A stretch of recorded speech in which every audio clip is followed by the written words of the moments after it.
ಶ್ರೀ ಗಣಪ ಹರಗಿರಿ ಜಾತನಯ ಶ್ರೀ ಗಣಪ ಶ್ರೀ ಶಿವ ಸುತ ಕರಿವದನನೆ ನಿನ್ನ ಶ್ರೀ ಶಿವ ಸುತ ಕರಿವದನನೆ ನಿನ್ನ ಸ್ತುತಿಸುವೆ ಅನುದಿನ ಪೊರೆಯೋ ಪ್ರಸನ್ನ ಸ್ತುತಿಸುವೆ ಅನುದಿನ ಪೊರೆಯೋ ಪ್ರಸನ್ನ ಹರಗಿರಿ ಜಾತನಯ ಶ್ರೀ ಗಣಪ ಹರಗಿರಿ ಜಾತನಯ ಶ್ರೀ ಗಣಪ ಆದಿ ಪೂಜಿತ ಸುರಭೂಸುರರೊಡೆಯ ಆದಿ ಪೂಜಿತ ಸುರಭೂಸುರರೊಡೆಯ ಭಜಿಸುವೆ ವೈ ನಿನ್ನ ನಾಮದ ಸುದಯ ಭಜಿಸುವೆ ವೈ ನಿನ್ನ ನಾಮದ ಸುದಯ ಹರಗಿರಿ ಜಾತನಯ ಶ್ರೀ ಗಣಪ ಹರಗಿರಿ ಜಾತನಯ ಶ್ರೀ ಗಣಪ ತವ ಕರುಣಾನಿಧಿ ಶರಣರ ಪೊರೆಯೋ ತವ ಕರುಣಾನಿಧಿ ಶರಣರ ಪೊರೆಯೋ ದುರಿತ ನಿವಾರಿಸಿ ಭಜಕರು ಧರಿಸೋ ದುರಿತ ನಿವಾರಿಸಿ ಭಜಕರು ಧರಿಸೋ Haragiri ಜಾತನಯ Shri Ganapa Haragiri ಜಾತನಯ Shri Ganapa Haragiri ಜಾತನಯ Shri Ganapa Haragiri ಜಾತನಯ Shri Ganapa.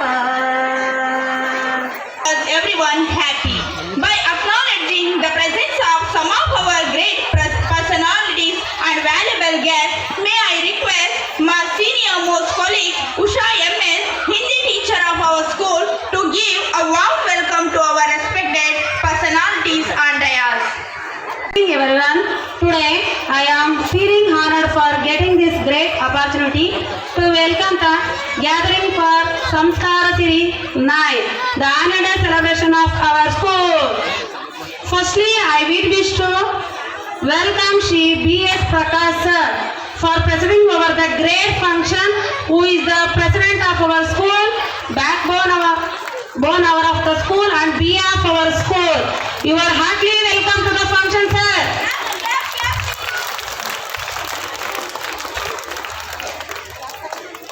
It's my great pleasure to welcome the chief guest, Shri Akash M, Physics lecturer, Government PU College, Namti. You are heartily welcome to the function, sir.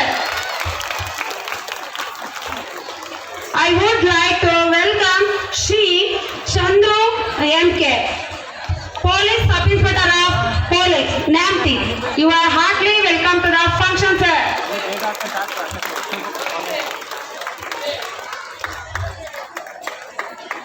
Now I would like another guest, Shri Ganesh Ram sir, Chief Officer, Patana Panchayat of Namti. You are heartily welcome to the function, sir. Now I would like to extend my warm welcome to Shri Nanjaraj sir, BEO. In absence also, you are heartily welcome to the function, sir.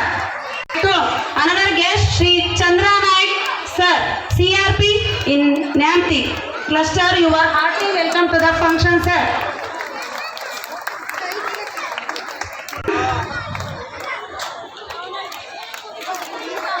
Secretary Shri Rajendra sir, you are heartily welcome to the function, sir.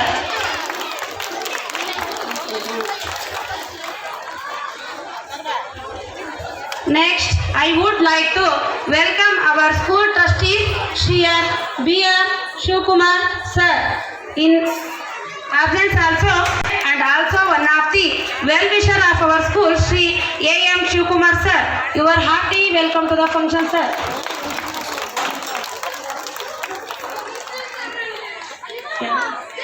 Shri Shashidhar sir, you are welcome to the function, sir. Now I welcome all the teaching and non-teaching staff of our school. And I would also like to welcome a well-known drama artist, Shri Ruchit Kumar sir, for this annual program. Welcome to the function, sir. And I would also like to welcome our most hardworking and a well-known dancer, Dhananjay sir, to this function. Heartily welcome to the function. Next, I would like to welcome all the parents and police officials for this function. Aarti, welcome to the function. I also welcome the press reporters, photographers, stage decorators, videographers, Shamiana and the sound system operators for this great occasion. Welcome to the all. Lastly, I would like to welcome the lovely children who are the hearty of our school. I welcome you all. A big thanks to each and every one present here for supporting and providing this opportunity. Thank you. ಚಂದ, ನವಿಲಿಗೆ ನಾಟ್ಯ ಚಂದ, ತಾಯಿಗೆ ಮಗು ಚಂದ, ಈ ವೇದಿಕೆಗೆ ನೀವೇ ಚಂದ. ಅಂದ್ರೆ ಈ ಒಂದು ಚಂದರ ಮುಖದಿಂದ, ನಗುಮುಖದಿಂದ ನಿಮ್ಮೆಲ್ಲರನ್ನ ಸ್ವಾಗತಿಸಿದಂತಹ ನಮ್ಮ ಶಾಲೆಯ ಶಿಕ್ಷಕಿ ಉಷಾ MS ಹಿಂದಿ ಶಿಕ್ಷಕರು ಇವರಿಗೆ ಈ ಕಾರ್ಯಕ್ರಮದ ಪರವಾಗಿ ತುಂಬು ಹೃದಯದ ಧನ್ಯವಾದಗಳು. ಚಪ್ಪಾಳೆ ಮುಂದೆ ಹೇಳ್ಬೇಕಲ್ವಾ, ಚಪ್ಪಾಳೆ ತಡೆಯಲ್ಲ. Light your cast away darkness. Every auspicious occasion commences with the lighting of lamp. Now I may request our eminent guest Chandrapa MK, Police Sub-Inspector of Nyamti, to lighting the lamp.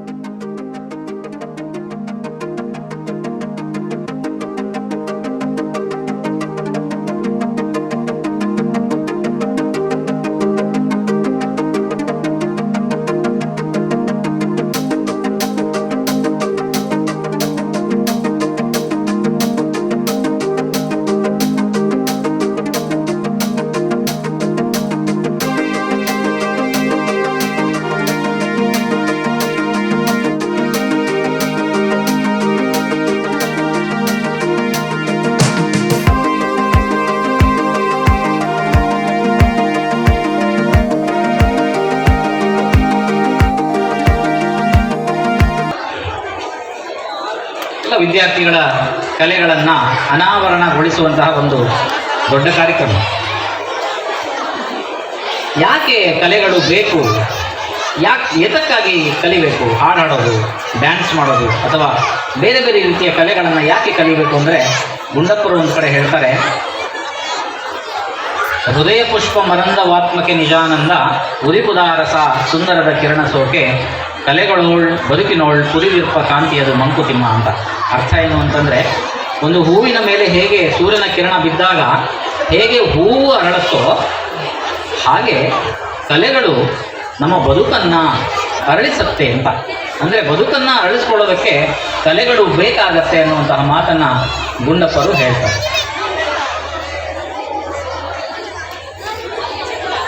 ನಮಗೆಲ್ಲರಿಗೂ ಬಹಳ ದೊಡ್ಡ ಪ್ರಶ್ನೆಗಳು ನಮಗೆ ಕಾಣಿಸುತ್ತೆ ನಮ್ಮ ಮಕ್ಕಳ ಬಗ್ಗೆ. ಟೀಚರ್ಸಿಗೂ ಕಾಣಿಸುತ್ತೆ, ಪೋಷಕರಿಗೂ ಕೂಡ ಕಾಣಿಸುತ್ತೆ. ಏನು ಪ್ರಶ್ನೆಗಳು? ಮಕ್ಕಳನ್ನು ನಾವು ಹೇಗೆ ಬೆಳೆಸಬೇಕು? ಬಹಳ ದೊಡ್ಡ ಪ್ರಶ್ನೆ. ಪ್ರತಿಯೊಬ್ಬರಿಗೂ ಈ ಸವಾಲು ಇದ್ದೇ ಇರುತ್ತೆ, ನನ್ನನ್ನು ಹಿಡ್ಕೊಂಡು ಇರ್ತದೆ. ಹೇಗೆ ಮಕ್ಕಳನ್ನು ಬೆಳೆಸಬೇಕು ಅಂತ ಎಲ್ಲರಿಗೂ ಒಂದು ಆಸೆ. ಏನು ಆಸೆ ಅಂದರೆ, ನನ್ನ ಮಗ ಅಥವಾ ನನ್ನ ಮಗಳು, ನಮ್ಮ ಮಕ್ಕಳು ಒಳ್ಳೆಯವರು ಮಾತ್ರ ಆಗಲಿ ಅನ್ನುವಂತಹ ಒಂದು ಆಸೆ. ಅದು ಇರಬೇಕಾಗಿರುವಂತಹ ಒಂದು ಆಸೆ. ಒಂದು ವೇದೋಕ್ತಿ ಹೇಳ್ತದೆ ಮಕ್ಕಳನ್ನು ಹೇಗೆ ಬೆಳೆಸಬೇಕು ಅಂತ. ಅಂದರೆ ವಯಸ್ಸಿಗೆ ತಕ್ಕ ಹಾಗೆ ನಾವು ಮಕ್ಕಳನ್ನು ಬೆಳೆಸಬೇಕಾಗತ್ತೆ, ಅವರನ್ನು ಅರ್ಥ ಮಾಡ್ಕೋಬೇಕಾಗತ್ತೆ. ವೇದೋಕ್ತಿ ಹೇಳುತ್ತೆ, ಲಾಲಯೇತ್ ಪಂಚವರ್ಷಾಣಿ ದಶವರ್ಷಾಣಿ ತಾಡಯೇತ್ ಪ್ರಾಪ್ತೇಶು ಷೋಡಶೇ ವರ್ಷೆ ಪುತ್ರಂ ಮಿತ್ರಂ ವದಾಚರೇತ್ ಅಂತ. ಅರ್ಥ ಏನು ಅಂತಂದರೆ, ಲಾಲಯೇತ್ ಪಂಚವರ್ಷಾಣಿ, 5 ವರ್ಷಗಳವರೆಗೂ ಮಕ್ಕಳನ್ನು ಬಹಳ ಮುದ್ದಿನಿಂದ ಸಾಕಬೇಕಂತ. 5 ವರ್ಷದವರೆಗೂ ಬಹಳ ಮುದ್ದಿನಿಂದ, ಅತ್ಯಂತ ಪ್ರೀತಿಯಿಂದ ಕಾಳಜಿ ವಹಿಸಿ ಸಾಕ್ಬೇಕಂತ. ಲಾಲಯೇತ್ ಪಂಚವರ್ಷಾಣಿ ದಶವರ್ಷಾಣಿ ತಾಡಯೇತ್. ಮುಂದಿನ 5 ವರ್ಷ ಅಂದರೆ 10 ವರ್ಷ ವಯಸ್ಸಿನವರೆಗೂ ಬರೋವರೆಗೂ ತಾಡಯೇತ್ ದಶವರ್ಷಾಣಿ, ಅವರನ್ನು ತಿದ್ದಿ ತೀಡುವುದಕ್ಕೆ ಸರಿಯಾದ ಸಮಯ ಯಾವುದು ಅಂದರೆ 6ರಿಂದ 10 ವಯಸ್ಸಿಗೆ ಇದ್ದಾಗ ಆ ಮಕ್ಕಳಿಗೆ ಪೆಟ್ಟು ಕೊಡಬೇಕಾಗತ್ತೆ. ಯಾವುದು ಸರಿ, ಯಾವುದು ತಪ್ಪು, ಇದು ನೀನು ಮಾಡಬೇಕು ಮಗು, ಇದನ್ನು ನೀನು ಮಾಡಬಾರ್ದು ಅನ್ನುವಂಥದ್ದನ್ನೆಲ್ಲ ತಿದ್ದಿ ತೀಡುವಂಥ ಎಲ್ಲ ಕೆಲಸವನ್ನು 10 ವಯಸ್ಸಿನವರೆಗೂ ಪೋಷಕರು ಮಾಡಬೇಕಾಗ್ತದೆ.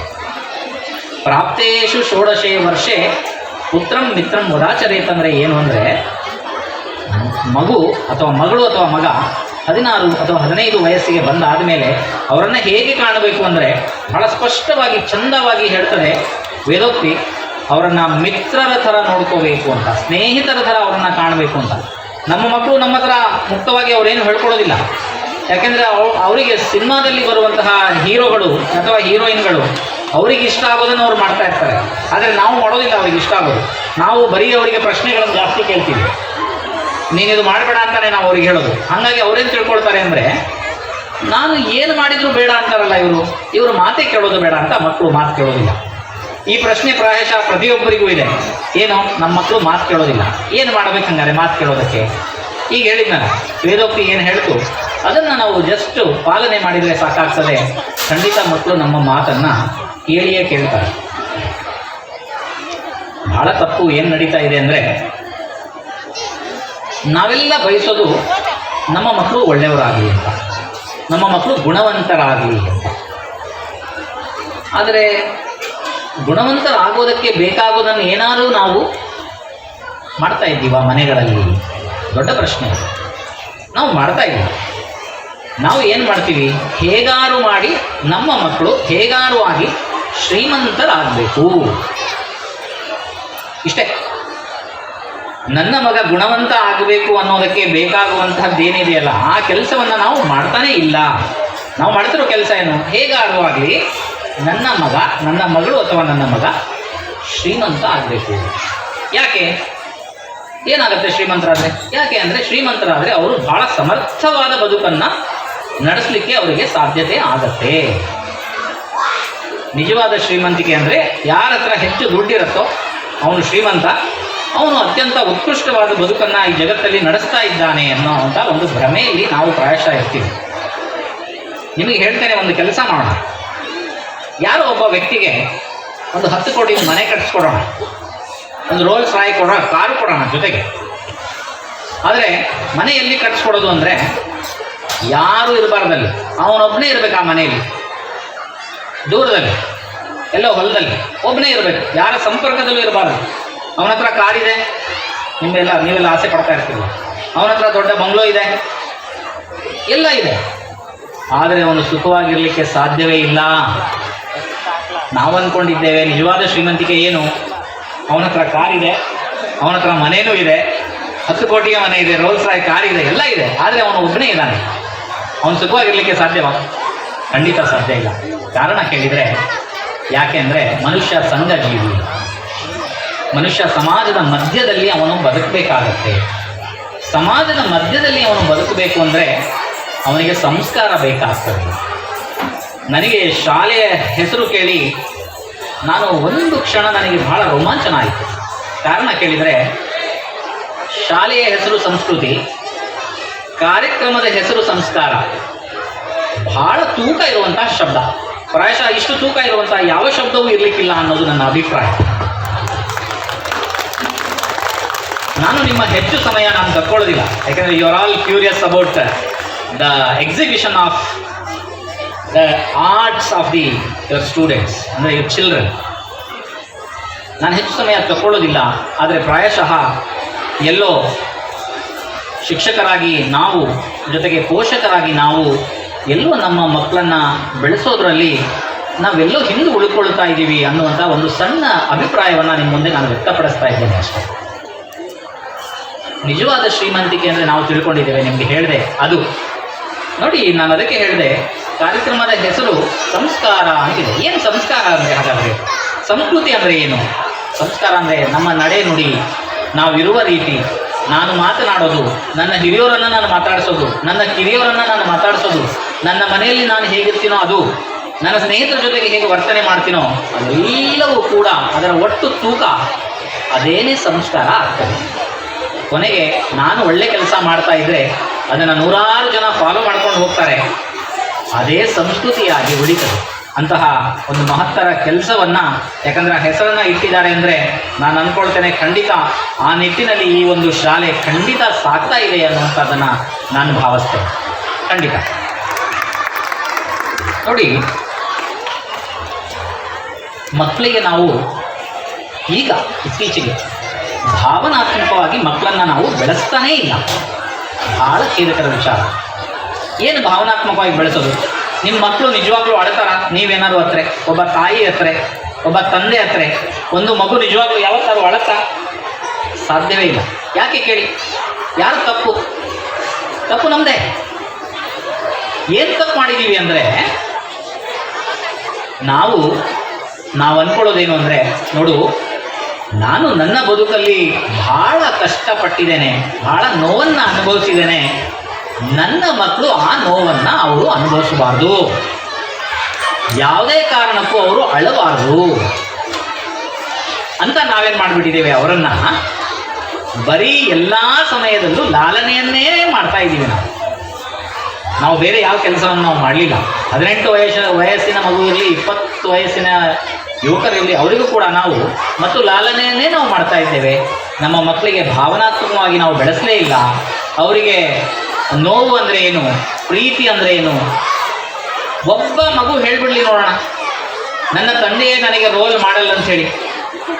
ತಂದೆ ತಾಯಿಗಿಂತ ದೊಡ್ಡ ರೋಲ್ ಮಾಡಲ್ ಇರಲಿಕ್ಕೆ ಸಾಧ್ಯವೇ ಇಲ್ಲ. ಯಾಕೆಂದರೆ ಭಾಳ ಕಷ್ಟಪಟ್ಟು ಭಾಳ ಶ್ರಮದಿಂದ ಆ ಮಕ್ಕಳನ್ನು ನಾವು ಬೆಳೆಸ್ತಾ ಇರ್ತೀವಿ, ಸಾಕ್ತಾ ಇರ್ತೀವಿ. ಅವ್ರು ಹೇಳ್ಕೊಡೋದಿಲ್ಲ. ಯಾಕೆ ಅಂದರೆ ನಾನು ಕಷ್ಟಪಟ್ಟಿದ್ದೇನೆ, ನನ್ನ ಮಗು ಕಷ್ಟಪಡಬಾರ್ದು. ಎಲ್ಲೋ ಏನೋ ಮೆಡಿಕಲ್ಲು ಇಂಜಿನಿಯರಿಂಗು ಏನೋ ಮಾಡ್ತಾರೆ, ಫಾರಿನಿಗೆ ಹೋಗ್ತಾರೆ, ಯಾವತ್ತೂ ಅವರು ಕಾಲ್ ಮಾಡೋದಿಲ್ಲ. ನಾವು ನೋವು ಪಡ್ಕೊಳ್ತಾ ಇರ್ತೇವೆ. ಯಾಕೆ ಅಂದರೆ ಅವರಿಗೆ ನಾವು ಅದನ್ನು ಕಲಿಸಲೇ ಇಲ್ಲ. ನಾವು ಬರೀ ಮಾರ್ಕ್ಸ್ ತಕ್ಕೊಳ್ಳೋದು ಹೇಳ್ಕೊಡ್ತಾ ಇದ್ದೇವೆ. ಒಂದು ಕಾರ್ ಪರ್ಚೇಸ್ ಮಾಡೋದು, ದೊಡ್ಡ ಮನೆ ಕಟ್ಟೋದು, ಬರೀ ಇಷ್ಟನ್ನೇ ನಾವು ಹೇಳ್ಕೊಡ್ತಾ ಇದ್ದೇವೆ. ಬಿಟ್ಟರೆ ಆ ಮಗುಗೆ ನೋವು ಅಂದರೆ ಏನು, ಕರುಣೆ ಅಂದರೆ ಏನು, ಪ್ರೀತಿ ಅಂದರೆ ಏನು ಅನ್ನೋದನ್ನು ನಾವು ಖಂಡಿತ ನಾವು ಹೇಳ್ಕೊಡ್ತಾ ಇಲ್ಲ. ಒಂದೇ ಒಂದು ಮಾತು ಹೇಳಲಿಕ್ಕೆ ಇಷ್ಟಪಡ್ತೇನೆ. ಹಾಗಾದರೆ ನಿಜವಾದ ಶ್ರೀಮಂತಿಕೆ ಅಂದರೆ ಏನದು? ಭಾಳ ಸುಲಭವಾದ ಉತ್ತರ ಇದೆ ಅದಕ್ಕೆ. ಅದೇನು ಅಂದರೆ, ನಿಜವಾದ ಶ್ರೀಮಂತಿಕೆ ಅಂದರೆ ಗುಣವಂತಿಕೆಯೇ ನಿಜವಾದ ಶ್ರೀಮಂತಿಕೆ. ನಮ್ಮ ಮಕ್ಕಳು ಗುಣವಂತರಾಗ್ಬಿಟ್ರೆ ಅದಕ್ಕಿಂತ ದೊಡ್ಡ ಶ್ರೀಮಂತಿಕೆ ಈ ಜಗತ್ತಲ್ಲಿ ಯಾವುದೂ ಇರಲಿಕ್ಕೆ ಸಾಧ್ಯ ಇಲ್ಲ. ಯಾಕೆ ಅಂತ ಕೇಳಿದರೆ, ಗುಣವಂತರಾದವರು ತನ್ನ ಸುತ್ತಮುತ್ತಲು ಜೊತೆಗೆ ಯಾರಿರ್ತಾರೋ ಅವರನ್ನು ಒಳ್ಳೆಯವರನ್ನಾಗಿ ಮಾಡ್ತಾರೆ, ತಮ್ಮ ತಂದೆ ತಾಯಿಯನ್ನು ಚೆನ್ನಾಗಿ ನೋಡ್ಕೊಳ್ತಾರೆ, ಹಿರಿಯರನ್ನು ಗೌರವದಿಂದ ಕಾಣ್ತಾರೆ. ಇದೆಲ್ಲ ಕೆಲಸವನ್ನು ಬಹಳ ಅಚ್ಚುಕಟ್ಟಾಗಿ ಅವರು ಮಾಡ್ತಾರೆ, ನಿರ್ವಹಣೆ ಮಾಡ್ತಾರೆ. ಸಮರ್ಥವಾದ ಬದುಕನ್ನು ಯಾರಾದರೂ ನಡೆಸಲಿಕ್ಕೆ ಸಾಧ್ಯತೆ ಇದೆ ಅಂದರೆ ಗುಣವಂತರಿಗೆ ಮಾತ್ರ ಸಾಧ್ಯ. ಹೊರತು ಹಣ ನನ್ನ ಹತ್ರ ಇದೆ, ನಾನು ಭಾರಿ ಸಮರ್ಥವಾದ ಬದುಕನ್ನು ನಾನು ನಡೆಸ್ತಾ ಇದ್ದೇನೆ ಅಂದ್ಕೊಂಡ್ರೆ ಭಾಳ ದೊಡ್ಡ ಭ್ರಮೆಯಲ್ಲಿ ನಾವು ಬದುಕ್ತಾ ಇದ್ದೇವೆ ಅನ್ನುವಂಥದ್ದು ನನ್ನ ಮಾತಿನ ತಾತ್ಪರ್ಯ ಆಗ್ತದೆ. ಹಾಗಾಗಿ ನಾನು ಕೇಳ್ಕೊಳ್ಳೋದಿಷ್ಟೇ, ನಮ್ಮ ಮಕ್ಕಳನ್ನು ನಾವು ಗುಣವಂತರನ್ನಾಗಿ ನಾವು ಮಾಡೋಣ. ಅದೇ ನಿಜವಾದ ಶ್ರೀಮಂತಿಕೆ. ಪೋಷಕರ ಪಾತ್ರ ಪ್ರಾಯಶಃ ನನಗೆ ಕೊಟ್ಟಿರೋ ಸಮಯ ತುಂಬ ಕಮ್ಮಿ, ನೀವು ಕೂಡ ಕಾಯ್ತಾ ಇದ್ದೀರಿ. ಇಬ್ಬರ ಪಾತ್ರ ಬಹಳ ದೊಡ್ಡ ಪಾತ್ರ ಮಕ್ಕಳನ್ನು ಬೆಳೆಸೋದ್ರಲ್ಲಿ. ಒಂದು ತಂದೆ ತಾಯಿಗಳದ್ದು, ಪೋಷಕರದ್ದು. ಎರಡನೇ ಪಾತ್ರ ಭಾಳ ಮಹತ್ವದ ಪಾತ್ರ ಯಾವುದು ಅಂದರೆ ಅದು ಶಿಕ್ಷಕರ ಪಾತ್ರ. ನಾನಿವತ್ತು ಹೀಗೆ ಮಾತಾಡ್ತಿದ್ದೇನೆ, ಹೀಗೆ ಮಾತಾಡ್ಲಿಕ್ಕೆ ಬಂದಿದ್ದೇನೆ ಅಂದರೆ ನನ್ನ ಹಿಂದೆ ನನಗೆ ಕಲಿಸಿದಂತಹ ಭಾಳ ಜನ ಗುರುಗಳ ಕಾಣಿಕೆ ನನ್ನ ಹಿಂದೆ ಇದೆ. ಅವರು ಹೇಳಿಕೊಟ್ಟಂತಹ ದಾರಿಯಲ್ಲಿ ನಾನು ಬಂದಿದ್ದರಿಂದ ಪ್ರಾಯಶಃ ನಾನು ಇಲ್ಲಿ ಬಂದು ನಿಂತ್ಕೊಳ್ಳಿಕ್ಕೆ ಸಾಧ್ಯತೆ ಇದೆ. ಒಂದು ಕಡೆ ಹೇಳ್ತಾರೆ, ವಿದ್ಯೆ ಅನ್ನೋದು ಎಂಥದ್ದು ಅಂದರೆ ನ ಚೋರಹಾರ್ಯಂ ನ ಚ ರಾಜಹಾರ್ಯಂ ನ ಭಾತೃಭಾಜ್ಯಂ ನ ಚ ಭಾರಕಾರಿ ವ್ಯಯಕೃತ ವರ್ಧತೆ ಏವ ನಿತ್ಯಂ ವಿದ್ಯಾಧನಂ ಸರ್ವಧನಾತ್ ಪ್ರಧಾನಂ ಅಂತ. ಅರ್ಥ ಏನು ಅಂದರೆ, ನ ಚೋರಹಾರ್ಯಂ, ಚೋರ ಅಂದರೆ ಕಳ್ಳ. ವಿದ್ಯೆ ಎಂಥದ್ದು ಅಂದರೆ ಕಳ್ಳ ಕದಿಲಿಕ್ಕೆ ಆಗೋದಿಲ್ಲ ಅಂಥದ್ದು ವಿದ್ಯೆ. ನ ಚ ರಾಜಹಾರ್ಯಂ, ನಾನು ಮಾತಾಡ್ತಿರೋದು ನಾನು ಗಳಿಸಿರೋ ವಿದ್ಯೆನ ನಮ್ಮ ಪ್ರಧಾನಮಂತ್ರಿಯವರು ಕೇಳಿದರೆ ಅದನ್ನು ನಾನು ತೆಗೆದುಕೊಡ್ಲಿಕ್ಕೆ ಅವರಿಗೆ ಆಗೋದಿಲ್ಲ. ನ ಚ ರಾಜಹಾರ್ಯಂ, ರಾಜನೂ ಕದಿಲಿಕ್ಕೆ ಆಗೋದಿಲ್ಲ. ನ ಭಾತೃಭಾಜ್ಯಂ, ಭಾತೃಗಳು ಅಂದರೆ ಅಣ್ಣ ತಮ್ಮಂದರು ತಮ್ಮ ಗಳಿಸಿರೋ ಎಲ್ಲ ಆಸ್ತಿ ಪಾಸ್ತಿ ಎಲ್ಲ ಡಿವೈಡ್ ಮಾಡ್ಕೊಳ್ತಾ ಇರ್ತಾರೆ. ಆದರೆ ಓದಿರೋ ವಿದ್ಯೆ ಗಳಿಸಿರೋ ವಿದ್ಯೆಯನ್ನು ಡಿವೈಡ್ ಮಾಡ್ಲಿಕ್ಕೆ ಆಗ್ತದ? ಆಗೋದಿಲ್ಲ. ನ ಭಾತೃಭಾಜ್ಯಂ ನಚ ಭಾರಕಾರಿ. ಬಹಳ ದೊಡ್ಡ ಶಬ್ದ ಇದು. ವಿದ್ಯೆ ಯಾವತ್ತೂ ಭಾರ ಆಗಲಿಕ್ಕೆ ಸಾಧ್ಯವೇ ಇಲ್ಲ ಅಂತ. ಬ್ರಹ್ಮಾಂಡದಲ್ಲಿರುವ ಎಲ್ಲ ಪುಸ್ತಕಗಳನ್ನು ನಾವು ಓದಿದಾಗ್ಯೂ ಕೂಡ ಯಾವತ್ತೂ ಭಾರ ಆಗೋದು. ನಚ ಭಾರಕಾರಿ ವ್ಯಯಕೃತ ವರ್ಧತೆ ಏವ ನಿತ್ಯಂ ವಿದ್ಯಾಧನಂ ಸರ್ವಧನಾತ್ಮದ. ಚೆನ್ನಾಗಿ ನೆನಪಿಟ್ಕೊಳ್ಳಿ, ಯಾವುದೇ ವಸ್ತು ನಾವು ಬಳಸಿದರೆ ಅದು ಖಾಲಿಯಾಗಿ ಹೋಗ್ತದೆ ಒಂದಿನ. ಒಂದೇ ಒಂದು ವಸ್ತು ಮಾತ್ರ ಇದೆ ಈ ಜಗತ್ತಲ್ಲಿ, ಅದನ್ನು ನಾವು ಬಳಸಿದರೆ ಅದು ಹೆಚ್ಚಾಗತ್ತೆ. ವ್ಯಯಕೃತ ವರ್ಧತೆ, ಹೇಗೆ ಬಳಸ್ತೀವೋ ಹಾಗೆ ಹೆಚ್ಚಾಗತ್ತೆ ಅಂತ. ಅದು ಯಾವುದು ಅಂದರೆ ಅದು ಕೇವಲ ವಿದ್ಯೆ ಮಾತ್ರ. ವಿದ್ಯೆಯನ್ನು ನಾವು ಹೇಗೆ ಬಳಸ್ತೀವೋ ಹಾಗೆ ಹೆಚ್ಚಾಗತ್ತೆ. ವಿದ್ಯಾಧನಂ ಸರ್ವಧನಾತ್ ಪ್ರಧಾನ. ಎಲ್ಲ ದಾನಗಳಿಗಿಂತ ಸರ್ವಶ್ರೇಷ್ಠವಾದ ದಾನ ಯಾವುದು ಅಂದರೆ ಅದು ವಿದ್ಯಾದಾನ. ನಾನು ಹೀಗೆ ಹೇಳ್ತೀನಿ ಅಂತ ಹೇಳಿ ಯಾರೂ ತಪ್ಪು ತಿಳ್ಕೊಬೇಕಾಗಿಲ್ಲ, ಅದನ್ನು ತಿಳ್ಕೊಬೇಡಿ ಕೂಡ. ಯಾಕೆಂದರೆ ನನಗೆ ಸಂಬಳ ಬರ್ತದೆ, ಅದಕ್ಕೆ ನಾನು ಪಾಠ ಮಾಡ್ತೇನೆ ಅಂತ ಅಂದ್ಕೊಂಡ್ರೆ ಗುರುವಿನ ಸ್ಥಾನ ಅದು ಆಗಲಿಕ್ಕೆ ಸಾಧ್ಯವೇ ಇಲ್ಲ. ನನಗೆ ಸಂಬಳ ಬರ್ತದೆ, ಅದಕ್ಕೆ ನಾನು ಪಾಠ ಮಾಡ್ತೇನೆ, ಹಾಗಾಗೋದಿಲ್ಲ. ಯಾಕೆಂದರೆ ನಾವು ವ್ಯವಹಾರ ಮಾಡ್ತಿರೋದು ವಸ್ತುಗಳ ಜೊತೆಗೆ ಅಲ್ಲ. ಒಬ್ಬ ಗುರು ವ್ಯವಹಾರ ಮಾಡೋದು ವಸ್ತುಗಳ ಜೊತೆಗಲ್ಲ, ಜೀವ ಇರುವಂತಹ, ಜೀವಂತಿಕೆ ಇರುವಂತಹ, ಮುಂದೆ ದೊಡ್ಡ ಭವಿಷ್ಯವನ್ನು ಕಟ್ಟಿಕೊಂಡು ಈ ನಾಡನ್ನು ಕಟ್ಟುವಂತಹ, ಮುಂದೆ ಅವರನ್ನು ಸಮರ್ಥರನ್ನಾಗಿ ಮಾಡುವಂತಹ ನಾವು ಜೀವಂತಿಕೆ ಇರುವ ಮಕ್ಕಳ ಜೊತೆಗೆ ನಮ್ಮ ವ್ಯವಹಾರ ಇರೋದು. ಹಾಗಾಗಿ ನನಗೆ ಸಂಬಳ ಕೊಡ್ತಿದ್ದಾರೆ, ಅದಕ್ಕೆ ಮಾತ್ರ ನಾನು ಪಾಠ ಮಾಡ್ತೇನೆ ಅಂದರೆ ಒಬ್ಬ ಗುರುವಿನ ಪಾತ್ರ ಅಷ್ಟಕ್ಕೆ ಮುಗಿಯೋದಿಲ್ಲ. ಭಾಳ ದೊಡ್ಡ ಪಾತ್ರ ಇದೆ.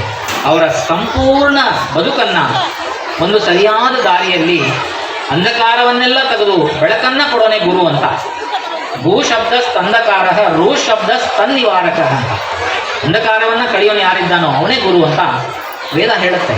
ಹಾಗಾಗಿ ಗುರುವಿನ ಪಾತ್ರ ಬಹಳ ದೊಡ್ಡದಿದೆ. ನಾವು ಹಾಗೆ ಅನ್ಕೋಬಾರ್ದು. ಆ ಮಕ್ಕಳನ್ನು ಬಹಳ ಸಮರ್ಥವಾಗಿ ನಾವು ಅವರನ್ನು ಬೆಳೆಯೋ ಹಾಗೆ, ಅಂದರೆ ಆ ಸತ್ಯಕಾಮರು ಹೇಳ್ತಾರೆ, ಒಬ್ಬ ಗುರು ತನಗಿಂತಲೂ ಶ್ರೇಷ್ಠನಾದ ಒಬ್ಬ ಶಿಷ್ಯನನ್ನು ಅವನು ರೆಡಿ ಮಾಡಲಿಲ್ಲ ಅಂದರೆ ಅವನು ಗುರುವೇ ಅಲ್ಲ ಅಂತ. ತನಗಿಂತಲೂ ಸರ್ವಶ್ರೇಷ್ಠವಾದ ಶಿಷ್ಯನನ್ನು ನಾವು ರೆಡಿ ಮಾಡಲಿಲ್ಲ ಅಂದರೆ ಅವನು ಗುರುನೇ ಆಗೋದಿಲ್ಲ ಅಂತ ದೊಡ್ಡ ಪಾತ್ರ ಇದೆ. ಹೀಗೆ ಅದನ್ನು ಅರ್ಥ ಮಾಡಿಕೊಂಡು ಗುರು ಮತ್ತು ಪೋಷಕರು ಇಬ್ಬರೂ ಕೂಡ ಸಮನ್ವಯತೆಯಿಂದ ನಾವು ಮಕ್ಕಳನ್ನು ಬೆಳೆಸಿದ್ದೇ ಆಗಿದ್ದಲ್ಲಿ ಪ್ರಾಯಶಃ ನಾನು ಹೇಳಿದಾಗೆ ನಮ್ಮ ಮಕ್ಕಳು ಗುಣವಂತರಾಗೋದನ್ನು ಯಾರೂ ತಡಿಲಿಕ್ಕೆ ಸಾಧ್ಯತೆಯೇ ಇಲ್ಲ. ಹಾಗಾಗಿ ನಮ್ಮ ಮಕ್ಕಳನ್ನೆಲ್ಲ ನಾವು ಗುಣವಂತರನ್ನಾಗಿಸೋದರ ಮೂಲಕ ಅವರನ್ನು ಶ್ರೀಮಂತವಾಗಿ ನೋಡಲಿಕ್ಕೆ ನಾವು ಇಚ್ಛೆ ಪಡೋಣ. ಆ ನಿಟ್ಟಿನಲ್ಲಿ ನಾವು ಸಾಕ್ತಾ ಒಂದು ಸಮರ್ಥವಾದ ರಾಷ್ಟ್ರವನ್ನು ಕಟ್ಟೋದರಲ್ಲಿ ಒಂದು ಮಹತ್ತರವಾದ ಪಾತ್ರವನ್ನು ನಾವು ನಿಭಾಯಿಸೋಣ ಅಂತ ಹೇಳ್ತಾ, ನನಗೆ ಇಲ್ಲಿ ಮಾತಾಡಲಿಕ್ಕೆ ಅವಕಾಶ ಕೊಟ್ಟಿದ್ದಕ್ಕೆ ನಾನು ಖಂಡಿತ ಭಾಳ ಖುಷಿ ಪಡ್ತೇನೆ, ಭಾಳ ಸಂತೋಷ ಪಡ್ತೇನೆ. ಅವಕಾಶ ನನಗೆ ಕೊಟ್ಟಿದ್ದಕ್ಕೆ ನಾನು ಈ ಸಂಪದ ಚಾರಿಟಬಲ್ ಟ್ರಸ್ಟಿನ ಎಲ್ಲ ಪದಾಧಿಕಾರಿಗಳಿಗೆ ಅನಂತ ಧನ್ಯವಾದಗಳನ್ನು ಹೇಳ್ತಾ ನನ್ನ ಮಾತನ್ನು ಮುಗಿಸ್ತಿದ್ದೇನೆ. ನಮಸ್ಕಾರ. ಕಾರ್ಯಕ್ರಮಕ್ಕೆ ಆಗಮಿಸಿದಂಥ ಎಲ್ಲ ಈ ಶಾಲಾ ಆಡಳಿತ ಮಂಡಳಿ, ಸಂಸ್ಕೃತಿ ಪಬ್ಲಿಕ್ ಶಾಲೆ ಅಧ್ಯಕ್ಷರಾದ ಪ್ರಕಾಶ್ ಸರ್ ಅವರೇ ಹಾಗೂ ಕಾರ್ಯದರ್ಶಿಯಾದ ಆಡಳಿತ ಮಂಡಳಿ ಈ ಉತ್ತಮ ವಾರ್ಷಿಕ ಡೇ ಸೆಲೆಬ್ರೇಷನ್ ಏನು ಮಾಡ್ತಾಯಿದ್ದೀರಿ. ನಾನು ಯಾವುದೇ ಕಾರ್ಯಕ್ರಮ ಹೋಗಲಿ, ಇಂಥ ಒಂದು ಉತ್ತಮ ಕಾರ್ಯಕ್ರಮ ಆಯೋಜನೆ ಮಾಡಿರೋದು ನಾನು ಪ್ರಶಂಸೆ ವ್ಯಕ್ತಪಡಿಸ್ತೀನಿ. ಈ ಹೆಸರಿಗೆ ತಕ್ಕನಂಗೆ ಸಂಸ್ಕೃತಿ ಪಬ್ಲಿಕ್ ಶಾಲೆಯ ಹೆಸರಿಗೆ ತಕ್ಕನಂಗೆ ಒಳ್ಳೆಯ ಸುಂದರ ಸಂಜೆ ಕಾರ್ಯಕ್ರಮವನ್ನು ಆಯೋಜನೆ ಮಾಡಿರ್ತೀರಿ.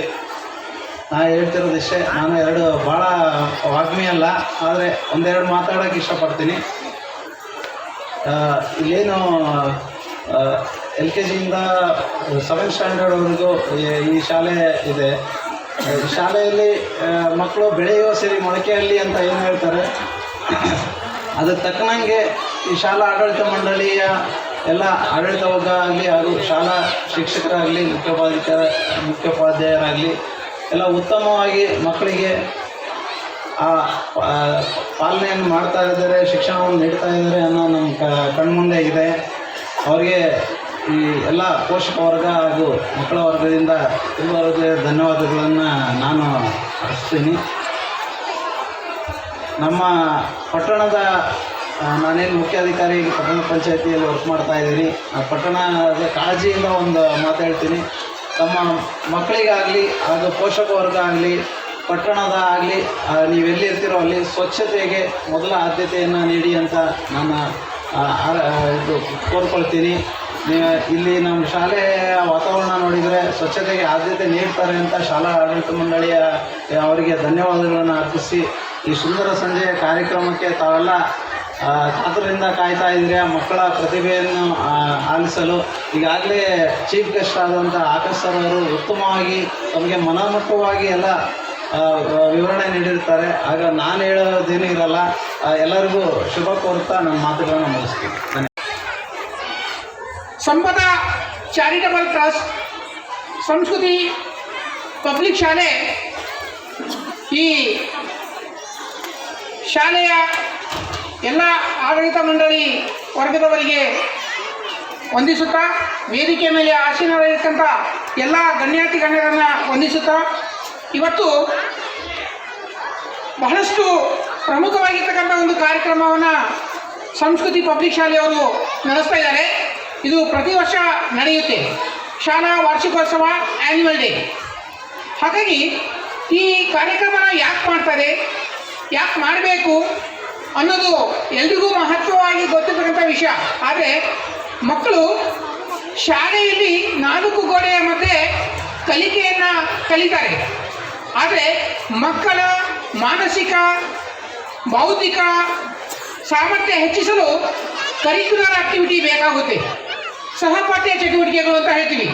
ಈ ಸಹಪಾಠ್ಯ ಚಟುವಟಿಕೆಗಳು ಮಕ್ಕಳಿಗೆ ಯಾಕೆ ಬೇಕಪ್ಪ ಅಂದರೆ ಅವರ ಮಾನಸಿಕ ಸಾಮರ್ಥ್ಯವನ್ನು ಹೆಚ್ಚಿಸ್ಕೊಳ್ಳಿಕ್ಕೆ, ಬೌದ್ಧಿಕ ಮಟ್ಟವನ್ನು ಉತ್ತಮಪಡಿಸಲಿಕ್ಕೆ ಈ ಕಲಿಕಾ ಚಟುವಟಿಕೆಗಳ ಜೊತೆಗೆ ಕರಿಕ್ಯುಲರ್ ಆಕ್ಟಿವಿಟಿ ಬಹಳಷ್ಟು ಇಂಪಾರ್ಟೆಂಟ್. ಮಕ್ಕಳು ನಲಿತಾರೆ, ಕುಣಿತಾರೆ, ಬೀಳ್ತಾರೆ, ಏಳ್ತಾರೆ, ಇವೆಲ್ಲ ಕಾರ್ಯ ಚಟುವಟಿಕೆನ ತಮ್ಮ ದಿನನಿತ್ಯದ ರೂಢಿಯಲ್ಲಿ ಮಾಡ್ತಾ ಇರ್ತಾರೆ. ಹಾಗಾಗಿ ಈ ಸಂಸ್ಥೆಯವರು ಇಂಥ ಒಂದು ಅದ್ಭುತವಾಗಿರ್ತಕ್ಕಂಥ ಕಾರ್ಯಕ್ರಮವನ್ನು ಹಮ್ಮಿಕೊಂಡಿದ್ದಾರೆ. ಅವರಿಗೆ ಮೊಟ್ಟ ಮೊದಲ ಧನ್ಯವಾದವನ್ನು ಅರ್ಪಿಸ್ತೀನಿ. ಇಲ್ಲಿ ಸದರಿ ಶಾಲೆಯಲ್ಲಿ ಕಲಿಕೆ ಉತ್ತಮವಾಗಿದೆ. ಯಾಕಂದರೆ ನಾವು ಅವಾಗವಾಗ ಭೇಟಿ ಕೊಡ್ತಾ ಇರ್ತೀವಿ ಇಲಾಖೆಯಿಂದ, ಮಕ್ಕಳ ಕಲಿಕೆಯನ್ನು ಗಮನಿಸ್ತೀವಿ. ಇಲ್ಲಿ ನಾವು ಭೇಟಿ ಕೊಟ್ಟರೆ ಪ್ರತಿ ತರಗತಿಗೂ ಒಂದಲ್ಲ ಒಂದು ತರಗತಿಗೂ ಭೇಟಿ ಕೊಟ್ಟು ಕನಿಷ್ಠ 1 ಗಂಟೆ ಅಥವಾ ಅರ್ಧ ಗಂಟೆ ಮಕ್ಕಳ ಜೊತೆಗೆ ಕಲಿಕೆಯಲ್ಲಿ ತೊಡಗಿ ಅವರ ಕಲಿಕೆಯನ್ನು ಗಮನಿಸಿ ನಂತರ ನಾವು ವಿಸಿಟ್ ಮಾಡಿ ಹೋಗ್ತಾ ಇರ್ತೀವಿ. ನಾನು ನೋಡಿದ ಹಾಗೆ ಈ ಶಾಲೆಯ ಎಲ್ಲ ಬೋಧಕ ವರ್ಗದವರು, ಎಲ್ಲ ಟೀಚರ್ಸ್, ಟಾಪ್ ಕ್ವಾಲಿಟಿ ಟೀಚರ್ಸ್ ಇದ್ದಾರೆ ಇಲ್ಲಿ. ಯಾಕಂದರೆ ಅತ್ಯುನ್ನತ ಪದವಿಯನ್ನು ಪಡೆದು ಉತ್ತಮ ತರಬೇತಿಯನ್ನು ಪಡ್ಕೊಂಬಂದು ಇಲ್ಲಿ ನೇಮಕವಾಗಿ ಈ ಶಾಲೆಯಲ್ಲಿ ಕರ್ತವ್ಯ ನಿರ್ವಹಿಸಿದ್ದಾರೆ. ಹಾಗಾಗಿ ಇಂತಹ ಉತ್ತಮ ಶಿಕ್ಷಕ ಬಳಗದಲ್ಲಿ ತಮ್ಮ ಮಕ್ಕಳು ಕಲಿತಿದ್ದಾರೆ ಅಂದರೆ ಪುಣ್ಯವಂತರು ನೀವು ಎಲ್ಲ ಪೋಷಕರು. ಹಾಗಾಗಿ ಈ ಶಾಲೆಯಲ್ಲಿ ಉತ್ತಮ ಕಲಿಕೆ ಇದೆ.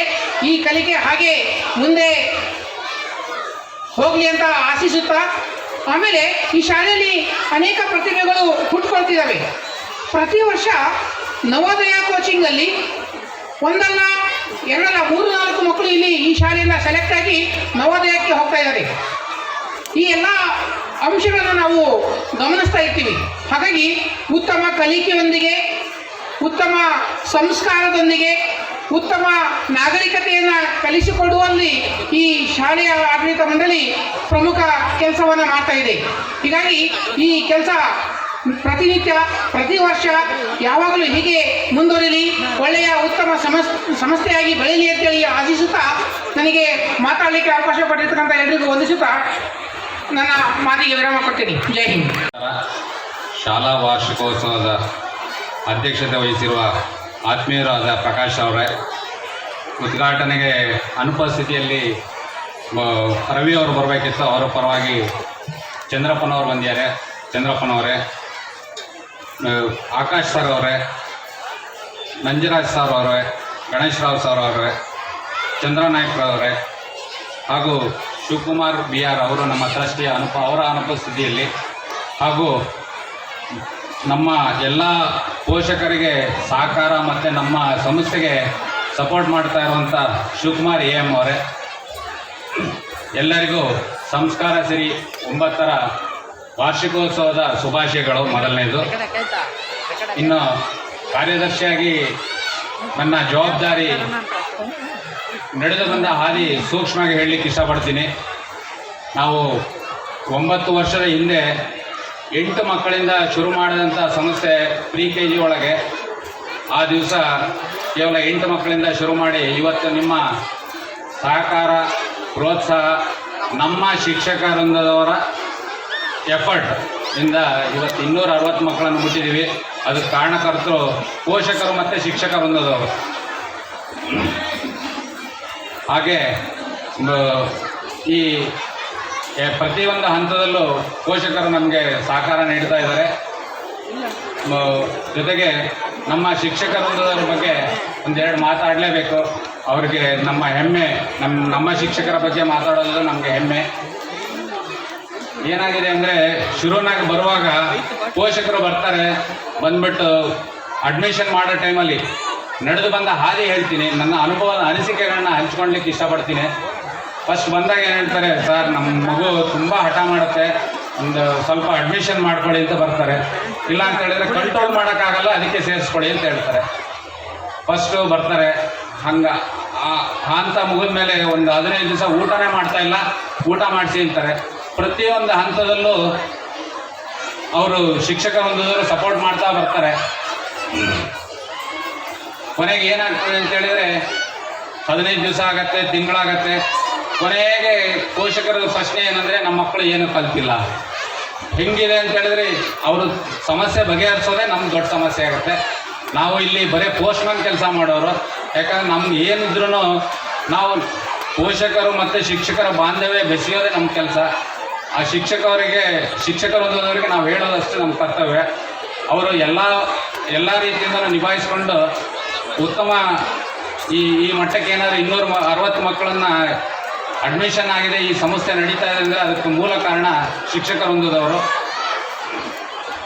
ಹಾಗೆ ಇನ್ನು ಪೋಷಕರ ಬಗ್ಗೆ ಹೇಳಬೇಕಂತ ಹೇಳಿದ್ರೆ, ನಿನ್ನೆ ಮೊನ್ನೆ ಎಲ್ಲ ಫೋನ್ ಮಾಡ್ತಾ ಇದ್ರು, ಸರ್ ಏನು ಸರ್ ನ್ಯೂ ಇಯರ್ ದಿವಸ ನೀವು ಇಟ್ಕೊಂಡಿದ್ದೀರಾ, ನಮ್ಗೆ ಭಾಳ ತೊಂದರೆ ಆಗತ್ತೆ ಅಂತೇಳಿ. ಯಾಕೆ ಹೇಳ್ತಾ ಇದ್ದೀನಿ ಅಂದರೆ ಈ ಮಾತು, ಈ ತಂದೆ ಬೆಳೆಸಿದ ಮಕ್ಕಳು ಆಲದ ಮರ, ತಾಯಿ ಬೆಳೆಸಿದ ಮಕ್ಕಳು ಜಾಲಿ ಮರ ಅಂತೇಳಿ ಗಾದೆ ಇತ್ತು. ಈಗ ಬದಲಾಗಿದೆ ಅದು. ತಂದೆ ಬೆಳೆಸಿದ ಮಕ್ಕಳು ಆಲದ ಮರ, ತಾಯಿ ಬೆಳೆಸಿದ ಮಕ್ಕಳು ದೊಡ್ಡ ಆಲದ ಮರ ಅಂತೇಳಿ ಹೇಳಲಿಕ್ಕೆ ಇಷ್ಟಪಡ್ತೀನಿ. ಯಾಕಂದ್ರೆ ಪ್ರತಿಯೊಂದು ಹಂತದಲ್ಲಿ ನಮಗೆ ಈ ತಾಯಂದಿರದೇ ಪೋಷಕರ ಸಭೆ ಇರ್ಬೋದು, ಕಲ್ಚರಲ್ ಆ್ಯಕ್ಟಿವಿಟೀಸ್ ಇರ್ಬೋದು, ಪ್ರತಿಯೊಂದು ಹಂತದಲ್ಲೂ ತಾಯಂದಿರದ ಸಪೋರ್ಟು ತುಂಬ ಸಿಗ್ತಾ ಇದೆ. ಅದಕ್ಕೆ ಉದಾಹರಣೆ ಇಲ್ಲೇ ಇದೆ. ಯಾಕಂದರೆ ತಂದೆಯವರು ಎಷ್ಟು ಜನ ಬೈಕಂತೀಯಾರೋ ಗೊತ್ತಿಲ್ಲ, ಎಲ್ಲೆಲ್ಲಿ ಹೋಗ್ಬೇಕಿತ್ತೋ, ಏನೇನು ಮಾಡಬೇಕಿತ್ತೋ. ಅದು ಇವತ್ತು ಹೇಳಿದಾಗ ಅಧ್ಯಕ್ಷರ ಹತ್ರ ಒಂದು ಸರಿ ಮಾತಾಡಿದೆ, ನೋಡಿ ಸರ್ ಹಿಂಗೆ ಅಂತೀಯರ ಅಧ್ಯಕ್ಷರು ಏನು ಅಂತಾರೆ. ಇಲ್ಲ, ಇವತ್ತೊಂದು ದಿವಸ ತಾಯಂದರು ಮಕ್ಕಳು ತಂದೆಯರ ಜೊತೆಗೆ ನ್ಯೂ ಇಯರ್ ಮಾಡೋಣ ಅಂತ ಈ ದಿವಸನೇ ಇಟ್ಕೊಳ್ಳೋಣ ಅಂತೇಳಿ ಫಿಕ್ಸ್ ಮಾಡಿದ್ದೀವಿ. ಹಾಗೆ ಇದಕ್ಕೆಲ್ಲದಕ್ಕೂ ದಯವಿಟ್ಟು ಏನು ಅನ್ಯತಾ ಭಾವಿಸ್ಬೇಡಿ. ತಂದೆಯವರಿಗೆ 11 ಗಂಟೆ ಮೇಲೆ ಫ್ರೀ ಬಿಡ್ತೀವಿ, ಎಲ್ಲಿ ಬೇಕಾದ್ರೂ ಹೋಗ್ಬೋದು, ಅದು ತಾಯಂದಿರ ಪರ್ಮಿಷನ್ ತೊಗೊಂಡು. ಸೊ ಇನ್ನು ಎಲ್ಲರೂ ಬಂದಿರೋದು ಕಲ್ಚರಲ್ ಆ್ಯಕ್ಟಿವಿಟೀಸಿಗೆ. ಯಾಕಂದ್ರೆ ನನಗೆ ವಾಗ್ಮಿ ಅಂತ ಅಲ್ಲ, ಮಾತಾಡ್ಲಿಕ್ಕಾಗಲ್ಲ, ನೇರವಾಗಿ ಹೇಳೋರು ಅಷ್ಟೇ. ಅದ್ರ ಜೊತೆಗೆ ನಮ್ಮ ಕಮಿಟಿಯವರು ಸಿಕ್ಕಾಪಟ್ಟೆ ಸಪೋರ್ಟ್ ಮಾಡ್ತಿದ್ದಾರೆ.